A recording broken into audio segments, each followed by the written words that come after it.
Welcome viewers. பொதுவாக தமிழ் சினிமாவில் பார்த்தீங்கன்னா, தமிழ் சினிமான்னு சொல்ல முடியாது, பொதுவாக சினிமான்னு பார்த்தீங்கன்னா நிறைய காமெடியான விஷயங்கள்லாம் நடக்கும். நான் சினிமாவில் காமெடி நடக்குதுன்னு சொல்கிறது திரைப்படத்தில் கிடையாது, அந்த படத்தை எடுக்கிறாங்கல்ல அவங்க மத்தியில். உங்களுக்கு புரிகிற மாதிரியே சொல்கிறேன். இப்போ ஒரு லாங்குவேஜில் ஒரு நடிகருடைய ஒரு படம் ரிலீஸ் ஆகுதுன்னு வச்சுக்கோங்களேன். அந்த படம் பிளாக் பஸ்டர் ஹிட் ஆகுது. அந்த படத்துடைய அஃபீஷியல் ரீமேக் ரைட்ஸை வாங்கிட்டு போயிட்டு இன்னொரு லாங்குவேஜில் அந்த படத்தை அஃபீஷியலாக ரீமேக் பண்ணுவாங்க. அது ஒரு ரகம். இன்னும் சில பேர் என்ன பண்ணுவாங்கன்னா, அந்த வெற்றி படத்துடைய ரீமேக் ரைட்ஸை வாங்குறதுக்கு ட்ரை பண்ணுவாங்க. ஆனால் ஒரு சில காரணங்களால் அவங்களுக்கு அந்த ரீமேக் ரைட்ஸ் கிடைக்காது. இன்னும் சில பேர் என்ன பண்ணுவாங்கன்னா, அடப்போயா ரீமேக் ரைட்ஸ் எல்லாம் காசை கொடுத்து வர வாங்கணுமா அப்படின்ட்டு அந்த வெற்றி அடைஞ்சதில் அந்த படம், அந்த படத்துடைய மையக்கரு இருக்கு பாருங்க, அந்த டெம்ப்ளேட் அப்படியே உருவி இவங்க லாங்குவேஜ் ஆடியன்ஸுக்கு ஏற்ற மாதிரி பட்டிட்டிங்கிறீங்க பார்த்து இங்கே ஒரு படமாக எடுத்துருவாங்க.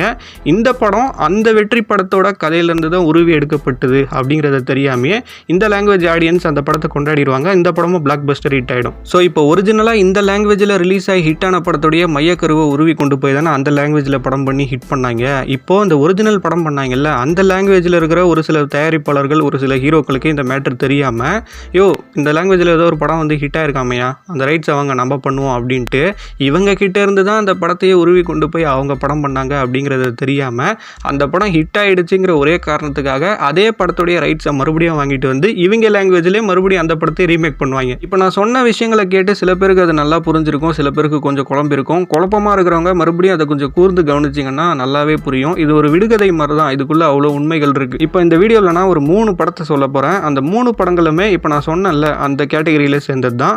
எந்தெந்த படங்கள் அப்படிங்கிறத பற்றி டீட்டெயில்டாக பார்க்கலாம் வாங்க. இந்த லிஸ்ட்டில் நம்ம ஃபஸ்ட்டாக பார்க்க போகிற படம் 1977ஆம் ஆண்டு பாரதி ராஜா இயக்கத்தில் கமலஹாசன், ரஜினிகாந்த், ஸ்ரீதேவி நடிப்பில் ரிலீஸ் ஆன 16 வயது நிலை. இயக்குனர் பாரதி ராஜாவுடைய முதல் படம் இதுதான். முதல் படமே மிகப்பெரிய வெற்றி படமாக அவருக்கு அமைஞ்சது. கமலஹாசன் அவர்களுடைய கெரியரில் இந்த படம் மிகப்பெரிய பிரேக்கு. ரஜினிகாந்த் அவர்களுடைய கெரியர்லையும் இந்த படம் பெரிய பிரேக்கு. ஸ்ரீதேவி அவங்களுக்கும் நல்ல ஒரு பேர் கிடைச்சது. இந்த படத்தில் முக்கிய வேடங்களில் நடித்த எல்லாருக்குமே அவங்க லைஃப்பில் அடுத்த ஒரு கட்டத்துக்கு போகிறதுக்கு இந்த படம் பெரிய லெவலில் உதவுச்சு அப்படின்னே சொல்லலாம். அந்த அளவுக்கு மிகப்பெரிய ஒரு வெற்றி படம். ஸோ இப்போ இந்த 16 வயது நிலை படத்துடைய மைய கதை என்ன? கமலஹாசன் தான் இந்த படத்துடைய மெயின் ஹீரோ, அதாவது சப்பானி கேரக்டர். சின்ன வயசுலேருந்து ஹீரோயின் வீட்லேயே இருந்துக்கிட்டு அவங்க சொல்கிற வேலையெல்லாம் செஞ்சுக்கிட்டு அப்படியே இருப்பாப்புல. ஹீரோயின் மயில் கேரக்டர், அதாவது ஸ்ரீதேவிக்கு கமலை கண்டாலே பிடிக்காது. ஆள் பார்க்கறதுக்கு ஒரு மாதிரி இருக்காரு அப்படின்ட்டு எப்போ பார்த்தாலும் வெறுத்து ஒதுக்குவாங்க. அவங்க வந்து ஒரு டாக்டரை விரும்புவாங்க. ஆனால் உண்மையிலேயே அவன் கெட்டவன், சப்பானி தான் நம்ம மேலே வந்து உண்மையான அன்பு வச்சுருக்கான் அப்படிங்கிறது பின்னாடி புரிஞ்சு சப்பானியாவே காதலிக்க ஆரம்பிச்சிருவாங்க. அதுக்கப்புறம் ரஜினியுடைய வில்லத்தனம் கடைசியில் என்ன ஆகும் அப்படிங்கிறதெல்லாம் உங்களுக்கே நல்லா தெரிஞ்சிருக்கும். இந்த 16 வயது நிலை படத்துடைய கதையை அப்பட்டமாக அப்படியே உருவி 2001 மலையாள டைரக்டர் வினயன் அப்படிங்கிறவர் கலாபவன் மணியையும் கௌசல்யாவும் லீடாக வச்சு கருமாடி குட்டன் அப்படிங்கிற ஒரு படத்தை வந்து எடுக்கிறாரு. இந்த 16 வயது நிலை படத்துடைய அப்பட்டமான டிட்டோ உருவல் தான் இந்த கருமாடி குட்டன் படம். 16 வயது நிலை படத்தில் கமல் அவர்களுடைய சப்பானி கேரக்டர் கொஞ்சம் மூல வளர்ச்சி கம்மியான கேரக்டர் மாதிரி காமிச்சிருப்பாங்க. அதே மாதிரி சேம் கேரக்டரைசேஷன் தான் கருமாடி குட்டன் படத்துலையும் கலாபவன் மணிக்கு. இந்த படத்தில் சப்பானி கேரக்டர் ஆனாத சின்ன வயசுலேருந்து ஹீரோயின் வீட்டிலே இருக்கிற மாதிரி காமிச்சிருப்பாங்க. அந்த படத்தில் கலாபவன் மணி வந்து கௌசல்யாவுக்கு தூரத்து சொந்தம் அப்படிங்கிற மாதிரி காமிச்சிருப்பாங்க. இந்த படத்தில் ஸ்ரீதேவியோடைய அம்மா கேரக்டர் மாதிரியே அந்த படத்தில் கௌசல்யாவுடைய பாட்டி கேரக்டர் ஒருத்தவங்க வருவாங்க. ஸ்ரீதேவி அம்மாவும் ஒரு கட்டத்தில் அந்த படத்தில் இறந்துருவாங்க. அதே மாதிரி அந்த படத்தில் கௌசல்யாவுடைய பாட்டியும் ஒரு கட்டத்தில் இறந்துருவாங்க. அதுக்கப்புறம் வில்லன் எந்த மாதிரியான டார்ச்சர் கொடுக்குறான், அதுலேருந்து என்ன ஆச்சு அப்படிங்கிறது தான் அந்த படத்துடைய மீதி கதை. தமிழில் ரஜினி நடித்த அந்த பரட்டை கேரக்டரை டோட்டலாக எரேஸ் பண்ணிட்டு அந்த படத்துக்கு ஏற்ற மாதிரி வில்லன் கேரக்டரை கொஞ்சம் வேற மாதிரி வடிவம் வச்சிருப்பாங்க. டைரக்டர் வினயனும் மலையாளத்துக்கு ஏற்ற மாதிரி சில பல பட்டிட்டிங்கிறீங்களாம் பார்த்து 16 வயது நிலை படத்தை கருமாடி குட்டன் படமாக எடுத்திருப்பாரு. மலையாள ஆடியன்ஸும் இந்த படத்தை அந்த படத்துலேருந்து தான் உருவி எடுத்திருக்காங்க அப்படிங்கிறத தெரிஞ்சு பார்த்தாங்களா இல்லை தெரியாத பார்த்தாங்களான்னு தெரியல. இந்த கருமாடி குட்டன் படம் மலையாளத்தில் கமர்ஷியலாகவும் சரி கிரிட்டிக்கலாகவும் சரி பிளாக் பஸ்டர் ஹிட் ஆயிடுச்சு. நான் இந்த கருமாடி குட்டன் படத்தை ஃபர்ஸ்ட் டைம் பார்க்கும்போது இந்த படம் அந்த படம் தான் அப்படிங்கிற மாதிரி எந்த ஒரு டவுட்டுமே எனக்கு வரல. ஆனால் 16 வயது நிலை படத்தில் ஒரு ஐகானிக்கான ஒரு சீன் வரும். என்ன அப்படின்னா, ஸ்ரீதேவியும் கமலும் பேசிகிட்டு இருப்பாங்க. அப்போ ஸ்ரீதேவி வந்து கேட்பாங்க, எனக்காக என்ன வேணா பண்ணுவியா, நான் செத்துருன்னு சொன்னால் கூட செத்துருவியா அப்படின்னு கேட்பாங்க. அது கமல் சொல்லுவார், அது மட்டும் மாட்டேன், நீ உயிரோடு இருக்கிற வரைக்கும் நானாக இருப்பேன், நீ செத்துட்டினா நானும் செத்துருவேன் அப்படின்னு சொல்லுவார். அந்த இடத்துல ஒரு எமோஷ்னலாக ஒரு சீன் வந்து கிரியேட் ஆகும். அதே சேம் சீனை பார்த்தீங்கன்னா இந்த படத்துலையும் இந்த டைரக்டர் வினயன் வந்து வச்சிருக்காரு. அதாவது சொல்லாமல் சொல்லியிருக்காரு, நான் இந்த படத்துலேருந்து தான் அந்த படத்தை உருவி எடுத்திருக்கேன் அப்படின்ட்டு. அந்த பர்டிகுலர் சீனை பார்க்கும்போது தான் எனக்கு டக்குன்னு ஸ்ட்ரைக் ஆச்சுட்டு, இது 16 வயது நிலை படத்தில் வர சீன் ஆச்சு அப்படின்ட்டு. அதுக்கப்புறம் தான் எல்லாமே புரிஞ்சுது. நான் இந்த படத்தை பற்றி கொஞ்சம் ரிசர்ச் பண்ண இருக்கும். இந்த படம் 16 வயது நிலை படத்துடைய அஃபிஷியல் ரீமேக்னும் இல்லை அந்த படத்துலேருந்து இன்ஸ்பயர் ஆகி எடுக்கப்பட்டது அப்படின்னும் எந்த இடத்துலையுமே பார்த்தீங்கன்னா அவங்க குறிப்பிடவே இல்லை. இந்த கதையை முழுக்க டைரக்டர் வினயன் தான் எழுதி இந்த படத்தை வந்து எடுத்தாரு அப்படிங்கிற மாதிரி தான் இருக்குது. இந்த கருமாடி குட்டன் படம் 16 வயது நிலையிலேருந்து உருவி எடுக்கப்பட்டதுங்கிறது தெரியாமல் இந்த படம் ஹிட் ஆயிடுச்சுங்கிற ஒரே காரணத்துக்காக இந்த படத்துடைய ரீமேக் ரைட்ஸை வாங்கி தமிழில் 2004 சத்யராஜ் அவர்களை வச்சு இந்த படத்தை அழகேசன் அப்படிங்கிற அப்படிங்கிற பேரில் தமிழில் ரீமேக் பண்ணாங்க. இந்த லிஸ்ட்டில் நம்ம அடுத்ததாக பார்க்க போகிற படம் 2008 டைரக்டர் ஸ்ரீனு வைட்லா டைரக்ஷனில் ராம் போத்தினேனி ஜெனிலியா நடிப்பில் தெலுங்குல ரிலீஸ் ஆகி ஹிட்டான ரெடி படம் தான். இந்த ரெடி படத்துடைய அஃபிஷியல் தமிழ் ரீமேக் தான் 2010 டைரக்டர் மித்ரன் ஆர் ஜவஹர் டைரக்ஷனில் தனுஷ் நடிப்பில் வெளியான உத்தமபுத்திரன். இந்த உத்தமபுத்திரன் படத்துடைய கதை என்ன? தான் ஃப்ரெண்டு கல்யாணத்தில் சில பிரச்சனைகள் இருக்கும், அதனால தான் ஃப்ரெண்டு லவ் பண்ணுற அந்த பொண்ணை கடத்திட்டு வந்து ஃப்ரெண்டுக்கே கல்யாணம் பண்ணி வச்சிடலாம் அப்படின்ட்டு தனுஷ் இறங்கி தவறான கல்யாண மண்டபத்துக்கு போயிட்டு ஜெனிலியாவை தப்பாக தூக்கிட்டு வந்துடுவார். கோயிலுக்கு வந்ததுக்கப்புறம் தான் உண்மையே தெரிய வரும். அப்போ தான் ஜெனிலியாவும் சொல்லுவாங்க, எனக்கே இந்த கல்யாணத்தில் விருப்பம் இல்லை, நானே தப்பிக்கலான்னு நினச்சேன், நீங்களா பார்த்து என்னை காப்பாற்றிட்டீங்க அப்படின்ட்டு. ஸோ இப்போ ஜெனிலியாவை மறுபடியும் அவங்க வீட்டுக்கு அமிச்சா பிரச்சனை அப்படின்ட்டு தன்னுடைய வீட்டுக்கு கூப்பிட்டு போயிடுவார் தனுஷ். இந்த கேப்பில் 2 பேருக்கும் லவ் ஆகிடும். ஸோ படத்துடைய வில்லன்களான ஜெனிலியாவுடைய மாமாக்களுக்கும் ஜெனிலியா இருக்கிற இடம் தெரிஞ்சு மறுபடியும் அவங்கள கூப்பிட்டு போயிடுவாங்க. ஸோ தனுஷும் அவரோட ஃபேமிலியும் பிளான் பண்ணி விவேக் மூலிமா அவங்களோட வீட்டுக்குள்ளே நுழைஞ்சு பல ட்ராமாக்கள் விளையாடி அவங்களுடைய சம்மதத்தோடைய ஜெனிலியாவை எப்படி கல்யாணம் பண்ணார் தனுஷ் அப்படிங்கிறது அந்த படத்துடைய கதை. தனுஷ் தான் ஜெனிலியாவை கடத்திட்டு போனார் கல்யாண மண்டபத்திலேருந்து அப்படிங்கிற உண்மை இவங்களை தாண்டி 2 பேருக்கு மட்டும்தான் தெரியும். ஒன்று மொட்ட ராஜேந்திரன், அவருக்கு ஆக்சிடென்ட் ஆகிட்டு கோமாவுக்கு போயிடுவார், கடைசியில் தான் வருவார். இன்னொன்று மயில்சாமி கேரக்டர்.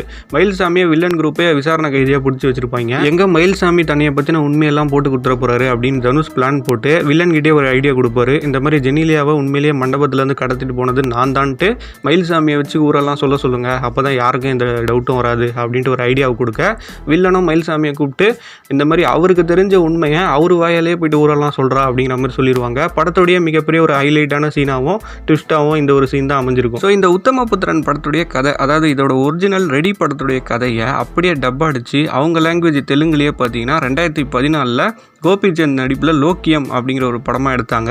சில பல பட்டிட்டிங்கிறீங்களா அந்த படத்தில் பார்த்துருப்பாங்கன்னே வச்சுக்கோங்களேன். எனக்கு தெரிஞ்சுதா தெரியலையாங்கிறது தெரில. ஏன்னா இந்த லோக்கியம் படமும் அங்கே பெரிய பிளாக் பஸ்டர். இந்த படம் ஹிட்டானதை பார்த்து நம்ம சந்தானம் என்ன பண்ணாருன்னா இந்த லோக்கியம் படத்துடைய ரீமேக் ரைட்ஸை வாங்கி தமிழில் சக்கப்போடு போடுராஜாங்கிற பேரில் 2017 இந்த படத்தை ரீமேக் பண்ணார். அந்த டைமில் இந்த சக்கப்போடு போடுராஜா படத்தை நான் தேட்டரில் பார்த்தேன். அப்போ இந்த மேட்டர்லாம் நமக்கு தெரியாது. சாதாரணமாக பார்த்துக்கிட்டே இருக்கும்போது செகண்ட் ஹாஃபில் இந்த உத்தமபுத்திரன் படத்தில் இந்த மயில்சாமி ட்விஸ்ட் வரும்ல, அதே ட்விஸ்ட் இந்த படத்துலையும் வருது. அதே சீனா அந்த படத்தில் மயில்சாமினா இந்த படத்தில் விவேக்கை வச்சு பண்ணியிருக்காங்க.